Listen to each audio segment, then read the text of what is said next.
Welcome to Wife Cheating Story. I hope you have an enjoyable and relaxing time listening. Let's get started.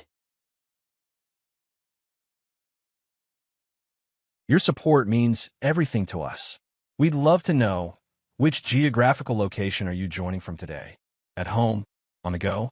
Share with us below. Now, let's dive into today's story. Chapter 1, Golden Cage. Dominic Foster surveyed the sprawling estate he'd built from nothing. At 52, he was the picture of self-made success. Owner of Foster Security Solutions, one of the country's premier private security firms. The six-bedroom colonial mansion in Westchester County spoke of wealth, but to Dominic, it increasingly felt like a museum he merely maintained rather than a home. 23 years of marriage to Vanessa had yielded 2 children, Trevor, now 21, and Heather, 19. What had begun as a whirlwind romance had calcified into something performative. Vanessa, once a struggling art student when they met, had transformed into a social climber obsessed with status and appearances. Dominic watched from his study as she directed the landscapers with imperious gestures. At 47, Vanessa remained striking, dark hair expertly colored to hide any gray, her figure maintained through religious devotion to personal trainers and cosmetic procedures. She caught his eye through the window and gave a practiced smile that never reached her eyes. His phone buzzed. A text from Ray Donovan, his oldest friend and head of operations at Foster Security. Need you to look at the Northlake contract. Something doesn't add up. Dominic appreciated Ray's thoroughness. They'd served together in Army intelligence before Dominic founded the company, making Ray his first hire. 15 years Ray's senior, Dominic had always been somewhat of a mentor to him, though Ray's own brilliance had quickly made them equals. "Dad!" Trevor's voice came from the doorway. "Got a minute?" Dominic turned to see his son, tall but slouching, intelligent but directionless. Trevor had Dominic's build, but Vanessa's delicate features and perpetual look of dissatisfaction. "What's up, son?" Trevor fidgeted with the sleeve of his designer sweater, another of Vanessa's purchases. "I've been thinking about what you said, about the internship at the company." Dominic nodded cautiously. He'd offered Trevor a position in the business months ago, hoping to instill some work ethic, but Vanessa had shot it down, insisting their son focus on his connections at his Ivy League school. "I want to do it," Trevor said. "This summer. Your mother won't like it." Trevor's jaw tightened. "I'm not asking her permission." Dominic felt a rare flash of pride. Perhaps there was some backbone in the boy after all. "Monday, 8 a.m. sharp. You'll start in operations with Ray." After Trevor left, Dominic turned back to the window. Vanessa was gone, and a black Lexus was pulling out of the driveway. Her weekly charity committee meeting. 4th one this month. He checked his watch. 3 p.m. on a Thursday. Odd time for a committee meeting. He picked up his phone and dialed. "Patricia," he said to his executive assistant, "cancel my meetings tomorrow. Tell them something's come up." Chapter 2, Suspicions. The exclusive Westridge Country Club hummed with Friday afternoon activity. Dominic, dressed casually in a polo and slacks, spotted his target immediately, Bradley Whitman, the club's tennis pro. Athletic, mid-30s, with a practice charm that Dominic instantly disliked. According to the club schedule conveniently accessible through his membership portal, Vanessa had standing private lessons every Friday at 2 p.m. for the past 3 months. Dominic watched from the terrace as Whitman coached an elderly couple, all smiles and encouragement. No sign of Vanessa today. "Interesting. Mr. Foster, what a pleasure to see you during the day." Martin Coleman, the club president, approached with hand extended. "Martin," Dominic shook his hand firmly. "Just taking a break from the grind. Beautiful facility you've got here. All thanks to members like you. I've been meaning to call about the security upgrade proposal you sent over." "No rush," Dominic waved casually. "By the way, my wife raves about the new tennis pro. Whitman, right?" Martin nodded. "Bradley's been a fantastic addition. Very popular with the ladies' clinics." "I bet he is," Dominic said, his smile not reaching his eyes. "Vanessa's been taking private lessons, but I've never seen him play." Martin looked momentarily confused. "Oh, I wasn't aware Mrs. Foster had private sessions with Bradley. He's generally booked solid with the group clinics." Dominic felt a cold certainty settle in his stomach. My mistake. Must have misunderstood. After making his excuses to Martin, Dominic drove to Foster Security's headquarters, a nondescript building that belied the cutting-edge technology within. He bypassed the main entrance and took the private elevator to his office suite. Ray was waiting, concern etched on his face. At 37, Ray had the build of someone who never let go of military discipline. Close-cropped hair, watchful eyes, and a perpetual readiness that came from years in the field. You look like hell, Ray said bluntly. Need a favor, Dominic replied, closing the door. Off the books. Ray straightened. Name it. I need surveillance on Vanessa. Discreet, comprehensive. Phone, email, movements. Ray didn't flinch. Timeline. Yesterday. This about the Lexus that's been parked 2 blocks from your house every Thursday. Dominic raised an eyebrow. You knew. Noticed it doing my weekly perimeter check on your property last month. Black Lexus, registered to a shell company. Thought it might be corporate espionage targeting you. And you didn't tell me because...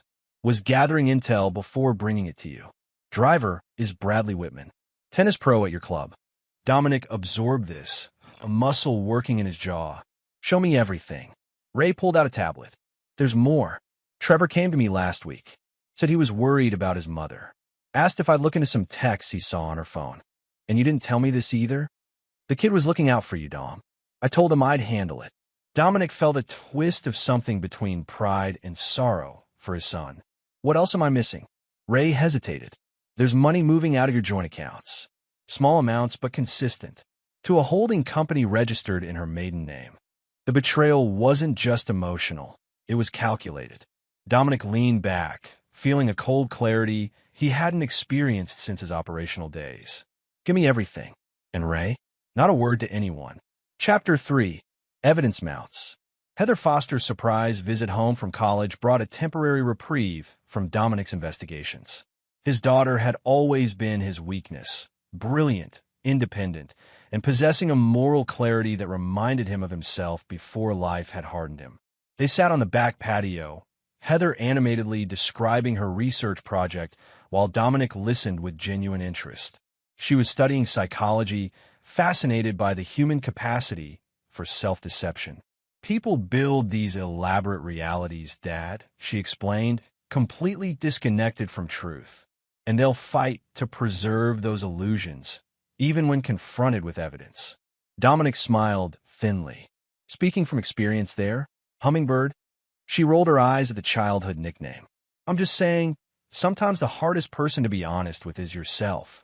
Their moment was interrupted by Vanessa's arrival, arms laden with shopping bags. Her surprise at seeing Heather seemed genuine, quickly masked with effusive greetings. Darling, why didn't you tell us you were coming? She embraced Heather, who returned it stiffly. Spontaneous decision. Just wanted to see Dad. The slight emphasis on Dad wasn't lost on Dominic. Interesting. Vanessa's phone chimed. She glanced at it, a fleeting expression crossing her face before she tucked it away. I've got to make a call. Business for the foundation gala. After she left, Heather's expression darkened. She's still seeing him, isn't she? Dominic froze. What are you talking about? Heather gave him a look of exasperated pity. Dad, come on. Bradley Whitman, the tennis pro. Trevor told me he was worried. How long have you known? Since Christmas. The way she'd check her phone, slip away for errands. Then Trevor found some texts. She leaned forward. Dad, there's more. Trevor overheard her talking to Bradley about money. Your money. Dominic's expression remained neutral, a skill honed through decades of negotiation. Why didn't you tell me? We weren't sure at first. Then, she hesitated. Mom's been saying things to Trevor. That you're pulling away, becoming obsessed with work. That you're probably having affairs yourself. Dominic felt a flare of rage. She's been poisoning your brother against me? Trying to. But Trevor didn't buy it. That's why he wanted the internship, to get closer to you, away from her influence. That night, after a tense family dinner, Dominic reviewed the files Ray had sent him. Photos of Vanessa and Bradley together, financial records showing systematic withdrawals, and most damning, a recorded conversation between them discussing after the divorce. He'll never see it coming, Vanessa's voice said. Bradley, we're talking millions. All those years of putting up with his controlling behavior, his obsession with his business, his neglect. I deserve half of everything. Bradley's voice was smooth, calculated. Just make sure the foundation transaction goes through first. Once that money's moved, it'll be nearly impossible to trace. The foundation. Vanessa's pet project, supposedly helping underprivileged youth with art education. Dominic had contributed significant funds, both personally and through the company. He pulled up the foundation's financial records, which Ray had helpfully accessed. Sure enough, there were irregularities, large sums transferred to program development that showed no corresponding programs. His phone buzzed with a text from Ray. We need to talk. Not on the phone. Tomorrow. Dominic stared out at the manicured lawn, the expensive landscaping, the pool that Vanessa had insisted on renovating last year. All symbols of a life that was built on quicksand. 23 years of marriage. 2 children. And beneath it all, a calculated betrayal that cut to his core. Not just the affair. Affairs were common enough in their social circle. But the systematic deception, the financial theft, the manipulation of his children. In his years running security operations around the world, Dominic had seen the worst of humanity. But this was personal. His phone buzzed again. A separate text, this time from an unknown number. The children deserve to know the truth. Saturday. Family barbecue. Be ready. Chapter 4. Machinations. Saturday morning found Dominic in Ray's modest apartment, reviewing the final pieces of evidence. The apartment served as an unofficial secure location, free from potential surveillance. Whoever sent that text knows about the affair, Ray said, pacing. Could be someone from the club, could be one of Whitman's other conquests. Or it could be Bradley himself, Dominic mused. Setting up some kind of confrontation. What's your play here, Dom? Dominic leaned back, his expression unreadable. I'm going to give them exactly what they want. Ray looked skeptical. You're walking into a trap. No. Dominic's smile was cold. I'm setting one. He outlined his plan. Ray listened, his expression shifting from concern to grudging admiration. That's ruthless, even for you. They chose the battlefield. Dominic said simply, I'm just changing the rules of engagement. Back at home, preparations for the annual Foster family barbecue were underway. Vanessa directed caterers with military precision, seemingly oblivious to the storm gathering around her. There you are, she said as Dominic entered the kitchen. The Havershams are bringing their new son-in-law. Be nice. Of course, he replied pleasantly. By the way, I invited a few colleagues. Hope it's all right. She frowned. This is supposed to be friends and family, Dominic. Ray's practically family. And Patricia's been with me for 15 years. Vanessa's disapproval was clear, but she merely sighed. Fine. Just make sure they understand this isn't a networking event. As she left, Dominic caught Trevor watching from the doorway. Everything ready for Monday? Dominic asked. Trevor nodded. Ray's got me set up with security protocols and basic operations. Good. After today, things might get complicated. Trevor's expression hardened. Because of Mom and Bradley? Dominic studied his son. You know more than you've let on. I know she's planning to leave you. I know about the money. Trevor's voice was tight. I know she tried to convince me it was your fault. Dominic placed a hand on his son's shoulder. After today, everyone will know the truth. Are you prepared for that? Trevor straightened, looking more like Dominic than ever before. I'm on your side, Dad. Always have been. The barbecue began at noon. The Foster estate filled with the upper echelon of Westchester society. Old money, new money, and those desperately pretending to have money. Vanessa was in her element, gliding between groups with practiced charm. At precisely 2 p.m., Ray arrived with Patricia, both dressed casually but observant. They circulated separately, positioning themselves strategically around the property. At 2:30, Heather arrived with a surprise guest, her psychology professor, Dr. Abigail Winters, a renowned expert in family systems therapy. Dominic welcomed them warmly, introducing Dr. Winters to key guests while Vanessa looked on with thinly veiled annoyance. The trap was set. Now, they just needed the prey to arrive. Chapter 5. The Barbecue Incident. By late afternoon, the barbecue was in full swing. Dominic maintained the perfect host facade, all while watching the invisible clockwork of his plan turning. Trevor had positioned himself near the bar, subdued but observant. Heather and Dr. Winters engaged with various guests, their conversations seemingly casual but deliberately steering toward topics of trust and betrayal. At 4:15, Dominic's phone buzzed. A text from Ray, black Lexus approaching. Dominic moved to the grill, taking over cooking duties from the caterer with a genial wave. "Let me handle this. Everyone loves my steaks." From this position, he had a clear view of the front drive. Right on cue, a black Lexus SUV pulled up. Bradley Whitman emerged, looking confident in designer casual wear that screamed, "trying too hard." He carried a small gift bag and strode toward the party as if he belonged. Dominic watched as Vanessa spotted Bradley, her expression flickering through shock, fear, and then forced composure. She moved to intercept him, but Bradley had already been greeted by Heather, who, as instructed, was loudly introducing him to guests as Mom's special friend. The whispers began immediately. Vanessa reached them, her smile brittle. "Bradley, what a surprise. I didn't realize you were coming." "Wouldn't miss it," Bradley replied smoothly. "Your husband was kind enough to invite me. Something about wanting to meet his wife's tennis instructor." Vanessa's eyes darted to Dominic, who raised his beer in a mock toast from across the lawn. The color drained from her face. As planned, Ray approached, clapping a hand on Bradley's shoulder. "Mr. Whitman, glad you could make it. Why don't you come meet some people?" Ray steered Bradley toward a group that included 2 foster security employees who moonlighted as bouncers at exclusive Manhattan clubs. Their size alone was intimidating, but their friendly demeanor put Bradley at ease, exactly as intended. Vanessa, recovering her composure, made a beeline for Dominic. "What the hell do you think you're doing?" she hissed. "Having a barbecue," Dominic replied mildly. "Isn't that what you wanted? The perfect family hosting the perfect party. If you're trying to embarrass me." "I'm not trying to do anything," he interrupted, flipping a steak with practiced ease. "But if I were you, I'd be very careful about what happens next." The tension between them was interrupted by Trevor's arrival with a tray. "Mom, Dad asked if you could make sure everyone gets served." His tone was flat, challenging. Vanessa's eyes narrowed. "That's what the caterers are for. They're busy with the dessert setup," Trevor replied. "Besides, isn't this what you always say? The hostess should always serve her guests personally.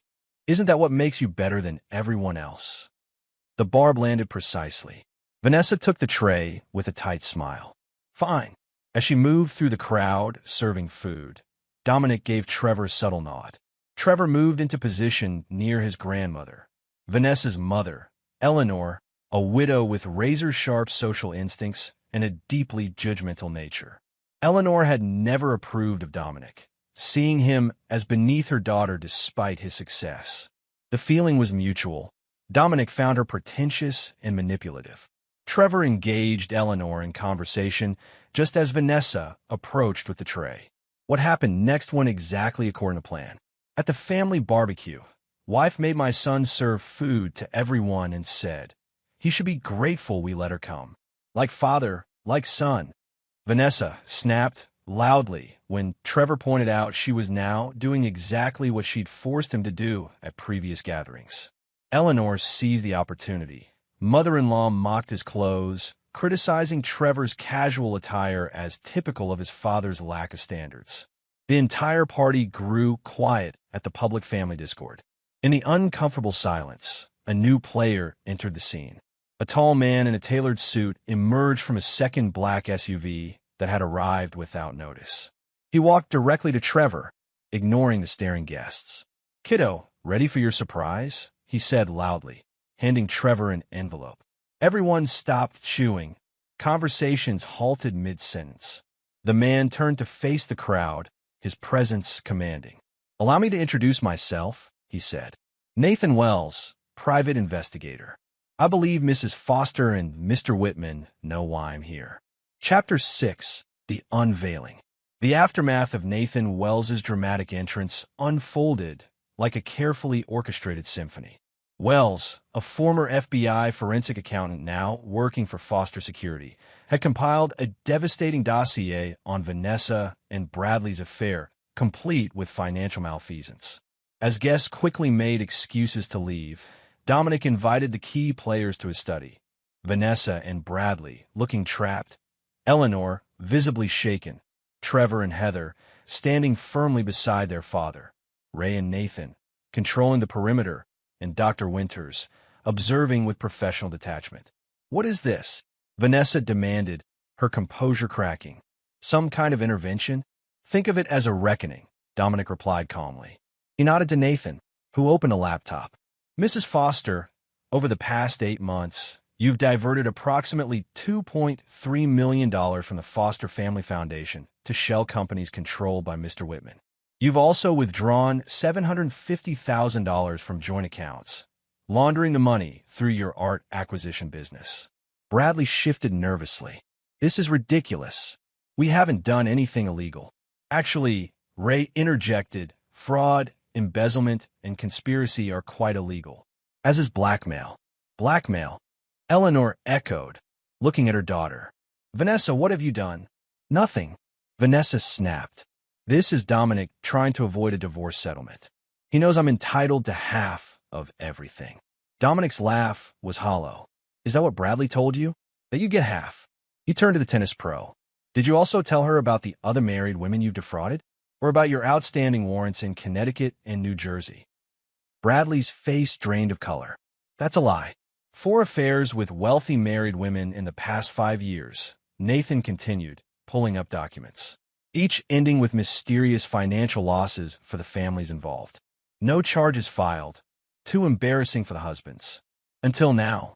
Trevor stepped forward, opening the envelope Wells had given him. "Bank statements," he said, handing them to his mother. "From your foundation. Transfers to offshore accounts in Bradley's name." Vanessa stared at the papers, then at Bradley. "You told me those transfers were for property investments. For our future." Bradley's charming facade cracked. "Vanessa, don't listen to them. They're trying to turn you against me." "The foundation was supposed to be my legacy," she whispered. "The one thing that was mine." "It was never yours," Dominic said quietly. "It was our children's future you were stealing. And mine." Heather turned to Dr. Winters. "Is this consistent with the pattern you described? The narcissistic exploitation?" Dr. Winters nodded. "Textbook case. The foundation provided both external validation and a vehicle for financial manipulation." Eleanor, always quick to salvage a situation, turned on Bradley. "You preyed on my daughter. Used her. That's rich coming from you." "Mother," Vanessa snapped. "You encouraged me to find someone more suitable than Dominic for years. A better man, yes. Not a con artist." Eleanor retorted. Dominic raised a hand, silencing the room. "Here's what happens next. Vanessa, you will sign over your rights to the foundation. You will withdraw your divorce filing. Yes, I know about that too. You will return every penny you've diverted. And if I refuse?" Vanessa challenged, though her voice lacked conviction. "Then Nathan provides his evidence to the district attorney, the IRS, and the FBI. Your mother loses her standing in the community she values so much. You face criminal charges." "And Bradley?" Dominic smiled coldly. "Bradley faces his 3rd strike. Federal time." Bradley lunged toward the door, but Ray was faster, blocking his path with casual menace. "One more thing," Dominic continued. "You both signed comprehensive NDAs. This stays within these walls. Why would you protect her reputation?" Dr. Winters asked, her academic curiosity evident. After such betrayal, Dominic glanced at his children. "Because public humiliation would hurt Trevor and Heather. And despite everything, they're what matter to me." The negotiations continued late into the night. By dawn, agreements were signed, accounts were rebalanced, and the immediate crisis was contained. But for Dominic, this wasn't the end. It was merely the opening move in a much longer game. Chapter 7. Strategic Retreat. 3 months after the barbecue incident, an uneasy détente had settled over the Foster household. Vanessa, humiliated but pragmatic, maintained appearances while quietly seeking therapy, at Dominic's insistence and expense. Bradley Whitman had disappeared from their lives, reportedly taking a coaching position at a resort in Arizona. To the outside world, the Fosters remained an enviable power couple.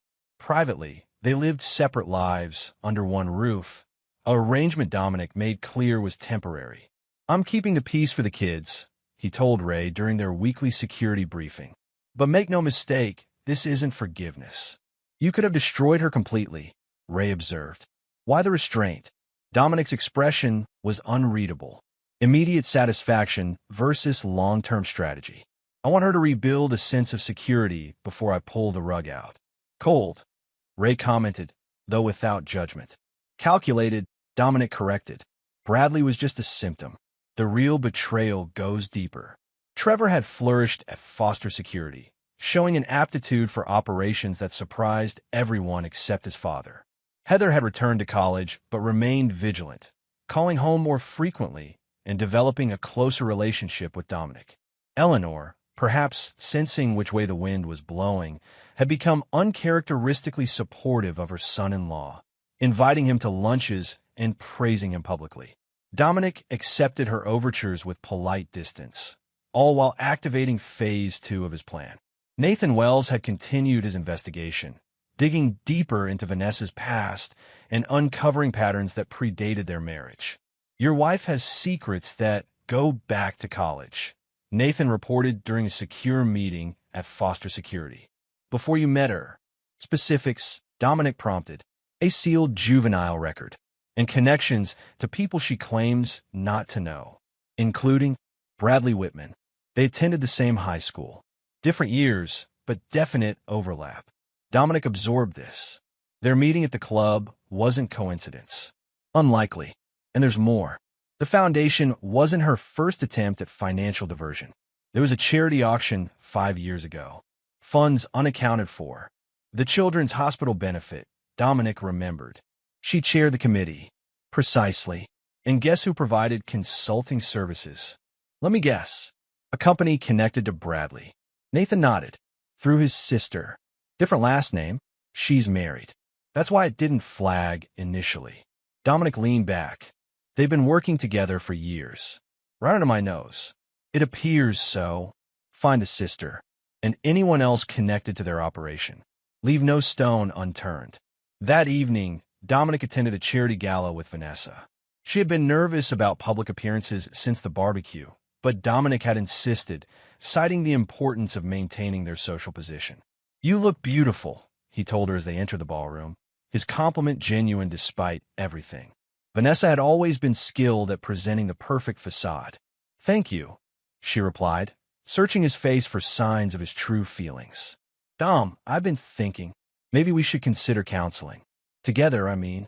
He smiled, squeezing her hand for the benefit of watching eyes. "One step at a time. You focus on your healing first." The false hope in her eyes was exactly what he wanted. Let her believe reconciliation was possible. Let her rebuild her sense of security. It would make the final fall that much more devastating. Chapter 8. Pieces on the board. 6 months after the barbecue, Dominic implemented the next phase of his plan. He announced his semi-retirement from day-to-day operations at Foster Security, appointing Trevor as director of special projects with Ray as his mentor.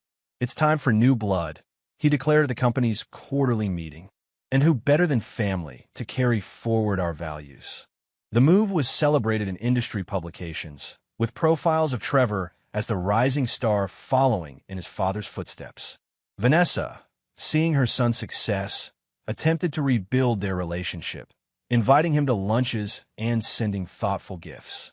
Trevor maintained polite distance, following his father's example of strategic patience. Dominic, meanwhile, made a show of pursuing personal interests, golf memberships, fishing trips, wine collecting. To the casual observer, he appeared to be enjoying a well-earned step back from professional life. In reality, he was orchestrating the most complex operation of his career. Nathan Wells had located Bradley's sister, Melissa Hargrove, a financial consultant living in Boston. Through careful surveillance, They discovered she managed a network of shell companies that had processed funds from not just the Foster Foundation, but 6 other charitable organizations across the Northeast. It's a sophisticated operation, Nathan explained, showing Dominic the evidence. They target wealthy couples with specific vulnerabilities. Bradley initiates romantic connections with the wives, while Melissa creates the financial infrastructure to siphon funds. And Eleanor? What's her role? Dominic asked. Nathan hesitated. That's the most disturbing part.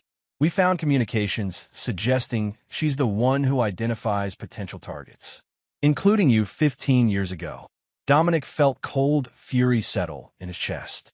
My mother-in-law has been working with them from the beginning. It appears so. She receives a percentage of every successful operation. The betrayal was even deeper than he'd imagined.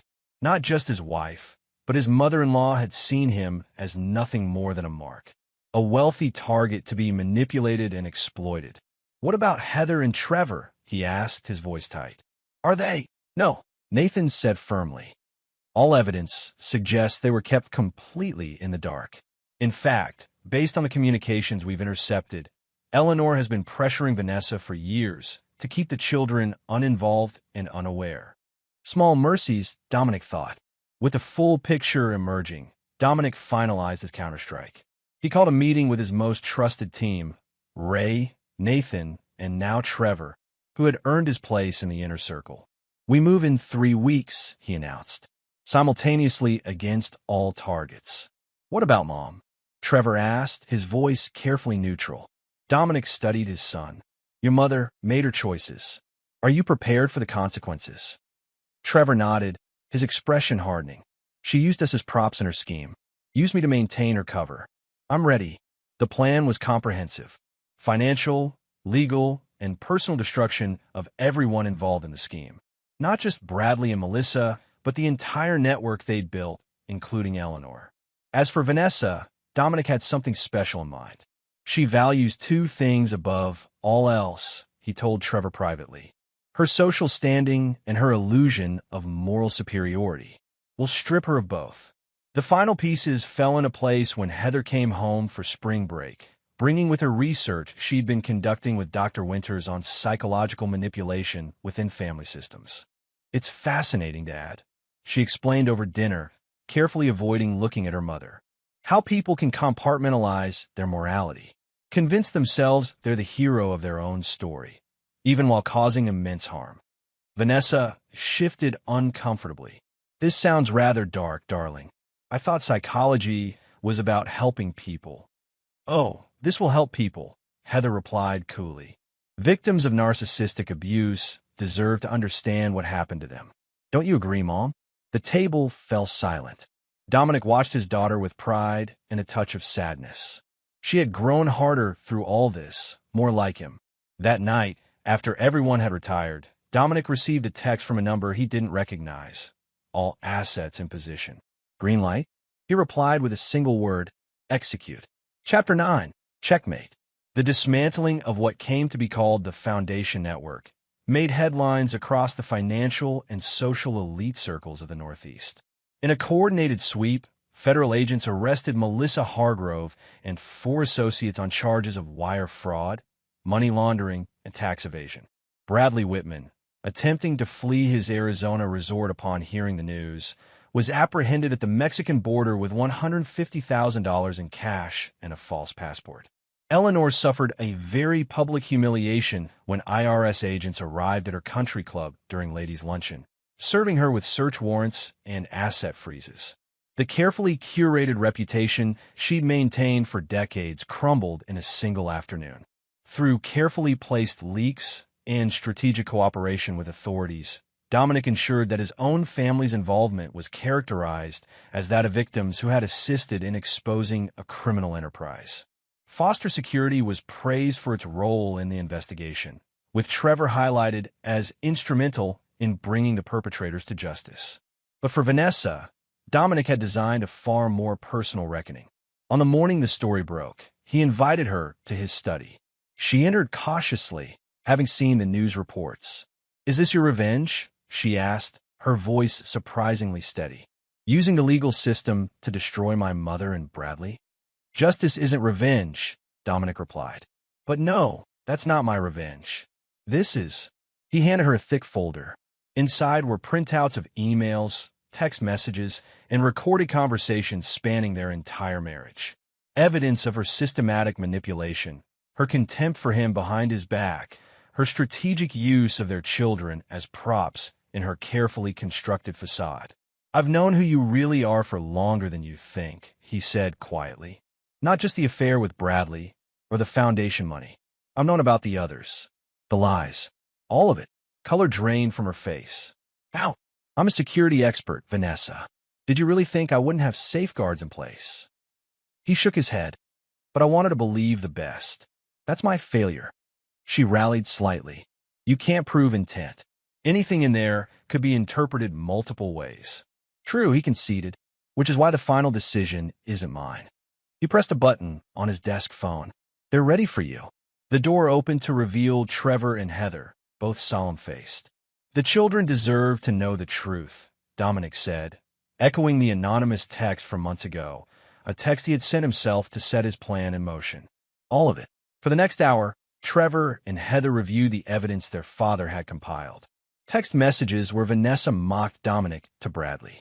Recordings where she discussed using Trevor as leverage in divorce proceedings. Emails where she dismissed Heather's accomplishments as useful for our family image. Vanessa's attempts at denial, then justification, then tearful apologies fell on deaf ears. By the end, she sat defeated, stripped of her last offense, the love of her children. You've lost everything that matters, Dominic told her when they were alone again. Your mother will likely die in prison. Bradley is facing 20 years. Your social circle knows exactly what kind of person you are. And our children have seen the real you. What happens now? She asked hollowly. You'll receive a fair divorce settlement. Enough to live comfortably, but modestly. You'll sign over full custody of Trevor and Heather, though they're adults now anyway. You'll leave Westchester. In fact, you'll leave the Northeast entirely. The house in Santa Fe should suit you. Isolated. Quiet. You're banishing me. I'm setting you free, he corrected. Free from the burden of pretending to be someone you're not. Free from the family you never really wanted. Isn't that what you've been working toward all these years? She had no answer. 6 months later, Dominic hosted another family barbecue. The guest list was smaller, trusted colleagues, Trevor's new girlfriend, Heather, and Dr. Winters, who had become something of a surrogate mother figure to both children. As Dominic grilled steaks with practiced ease, Ray approached with a beer. Quarterly reports show we're up 30%, Ray reported. Trevor's security protocol overhaul is being adopted industry-wide. Dominic nodded with satisfaction. He's exceeded my expectations. You know Vanessa's appealing the settlement. Let her. The prenup is ironclad now that we've established criminal intent. Ray studied his old friend. Was it worth it? The long game.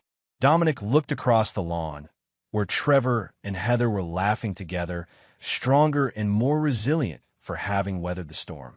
He thought of Vanessa, isolated in Santa Fe, her carefully constructed world reduced to ashes. Of Eleanor, serving the first year of a 12-year sentence. Of Bradley, making license plates in federal prison. Justice isn't about worth, Dominic replied.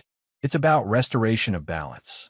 They took from me my trust, my family's security, years of my life lived under false pretenses.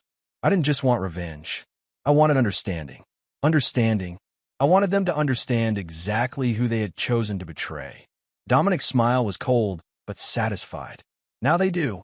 He raised his beer in a silent toast to the future, one built on his terms, with the people who had proven their loyalty.